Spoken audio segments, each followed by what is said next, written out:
Okay, here's the first thing. The very first thing you need to know about Raven to get in. If you do this, you will beat every Raven player on the planet. Okay, here's what you do.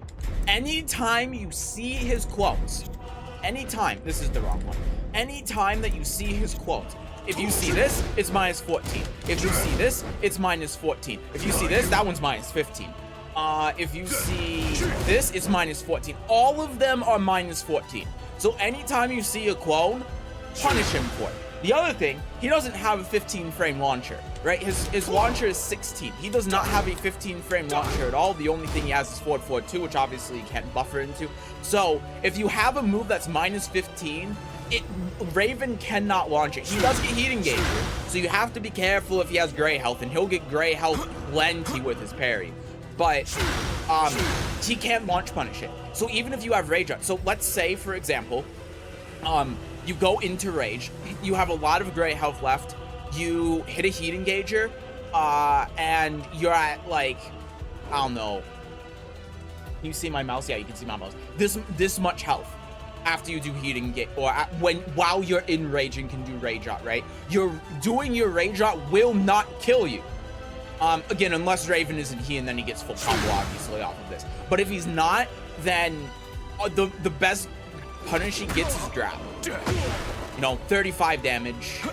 Is 1 + 2 better if I do that?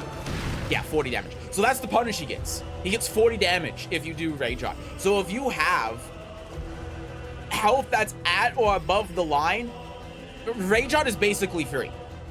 So that's something to keep in mind too. And then you saw me using the parry a lot. The parry is super good, so you have to be aware of it when he's doing combos. But if you're a Soul Calibur player, just think of it like a GI, right? Because it has about the same recovery as a GI does. So if he's using it a lot, just bait it out and punish him. And even if it does hit, something to keep in mind as well is, like with Kazi, if I do this, for example, right, and I parry it, I'm minus 18. So if you get a read on the parry, you can choose not to do anything, and even if you do something, if you know that he's going to do parry, Kazuya could do forward 2 here, for example. So really where it gets weird is like strings, right? So if Kazuya does that, for example, I'm gonna see if I can parry the second hit here, because remember, this is a frame 1 parry. So that's where it gets, see, because that was a punish, right? So this is where you gotta be careful with it. So I don't quite get the 14 frame there, but I do get the 13 if I parry the second hit. See, that was a punish. So this is something that you gotta keep in mind with strings, because this is a frame 1 parry. Unless the move that you're doing jails, Raven can parry it if he wants to, right? So this is the same thing though, where let's say Kazuya does the second hit here and just does that. I don't know what the frames on this are going to be, but yeah, Raven's minus 20. So if you do the string, then Raven does the parry, and if you're playing Kazuya there, you could do forward 2 as a whiff punish, right? So that's something you gotta keep in mind with the parry. And it's also something to keep in mind if you want to play Raven, right? So I think those are the main takeaways in terms of counterplay you have to keep in mind with Raven. Is the parries, the close being minus 14, right? Those are the key things, because you're not going to see this character a lot.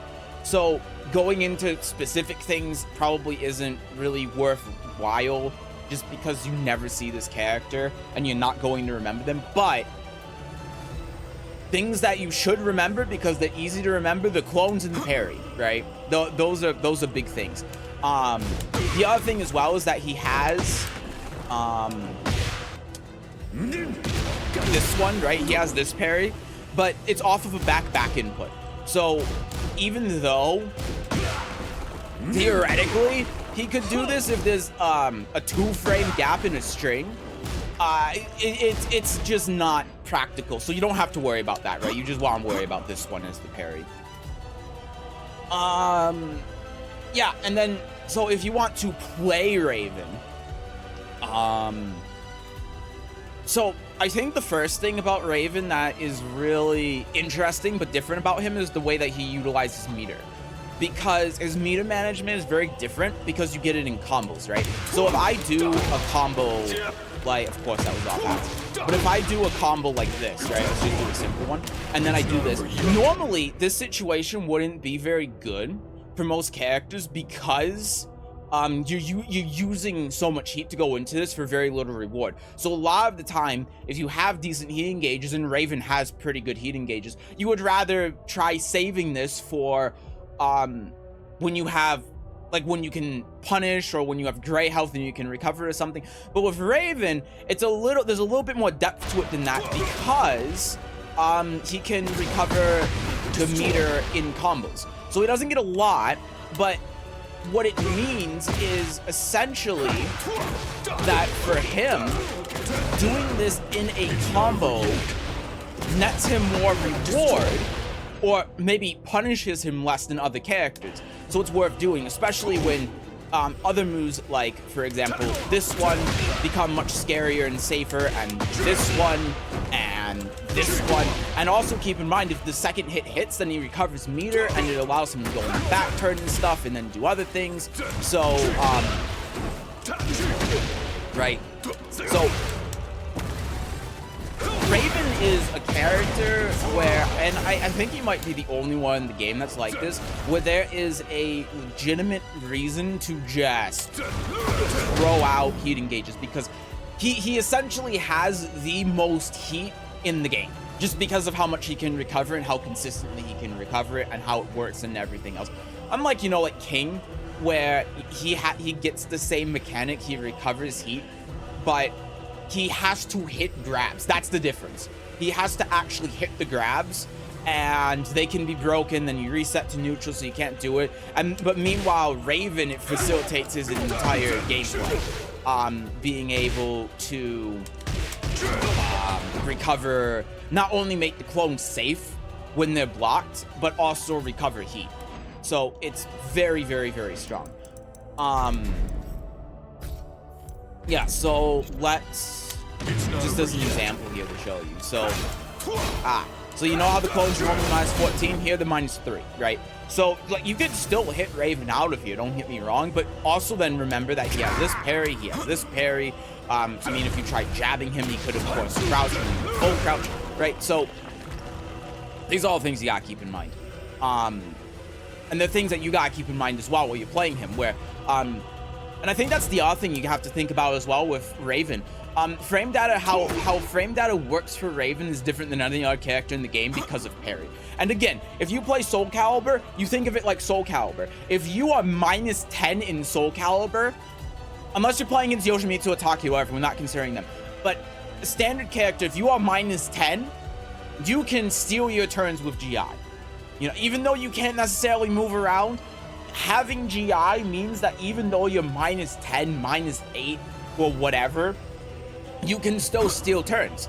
And Raven is the same way with this parry. And if someone doesn't see it coming, then if Raven does this, for example, -8, and then parries, and I wish I had another Raven to set this up. I guess I can do it. But then you can steal your turn back. So it means that the opponent has to keep guessing. And again, if they do a string like I was showing with, I just showed with Kazuya, then you can punish it. So, and that requires a lot of forethought and practice, because the way you have to think about it is very different from other characters, but it is something that you can do. And it's something that no other character in the game can do. So, here I'm gonna block this move, it's -8, right? Parry, right? So if I do, for example, that, I'm -2. So I don't get punished there, but Raven is just completely, not only reset neutral, but completely stolen his turn back. And then if I do, I mean, what would be a good example? Maybe that. It's only +6, but you get the picture. Maybe if I just 3 myself, +4. I mean, there you get punished, but you know what I mean. I can't think of anything off the top of my head that would work, but you get it, right? You get the picture. So, the way that frame data works with Raven is completely different. So if you're looking into his move list and you're looking at, like, just what moves he can do, how they work. It's something to keep in mind. Like, again, for example, this -3 in the back turn, really good. So that's not the move I was thinking of. This. No. What's a bad one? I'm trying to think of one. I know there's one that's like -8. Yeah, okay, this. So, like, back 4-4, for example, -8 in back turn. Normally, like with Yoshi, Fubuki, for example, is -6. And he goes into back turn, which sucks for Yoshi, because now he has to deal with a mix-up on block. He doesn't necessarily get punished, but he has to deal with a mix-up. Raven still has to deal with the mix-up, but not only does he have the arm move, of course, but back turn parry, right? So this is another thing where you have to think of frame data differently. So do this, back turn parry, record this movement, and the back turn parry is a little bit special because, as you'll see, look at that. So when he's back turn and does the back turn parry, you become back turn.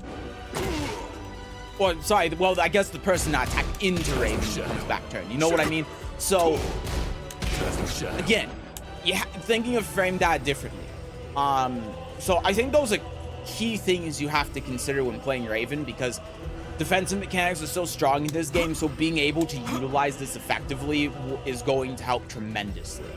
And then other things besides that is just, you know, knowing your stance transitions, right?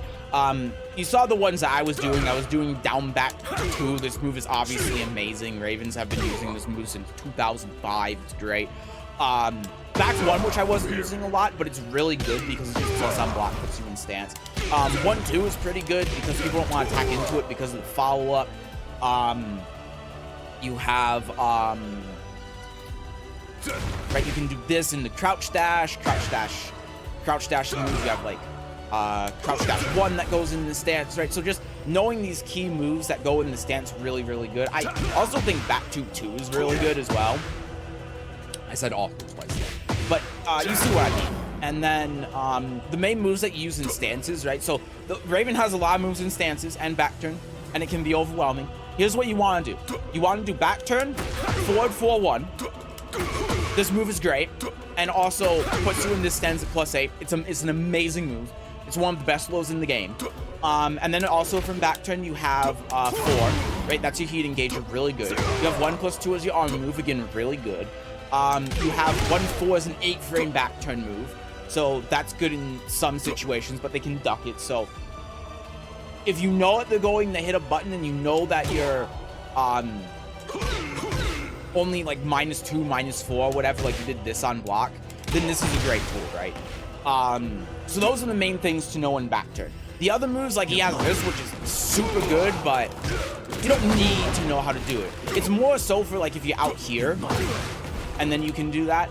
But you don't need to know that, right? These other moves you don't need to know. So those are the main things. And then here it's the 2 and it's the 4, right? That's the main thing. And then you have the other fancy stuff, like you can do this and this and this into whatever the combo is there. But again, it's not stuff you need to know. You have the low, you have the mid. That's what you need to start out.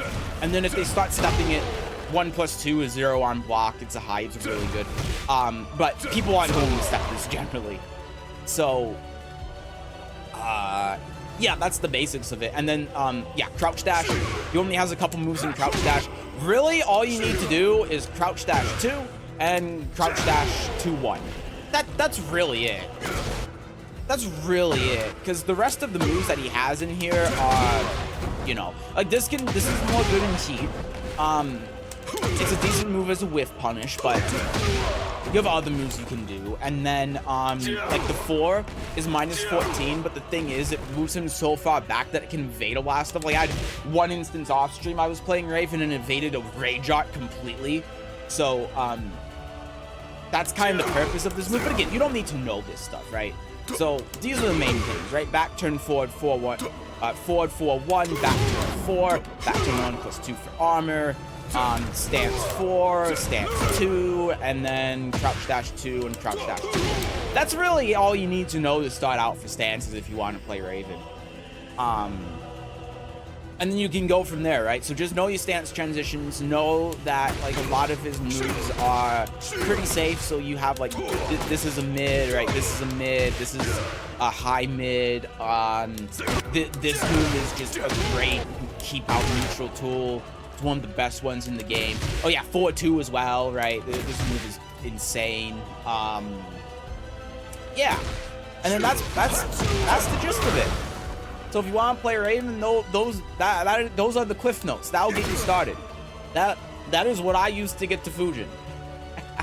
I mean, I used a couple more things than that, but you know, like you can take those things and you can get to Fujin.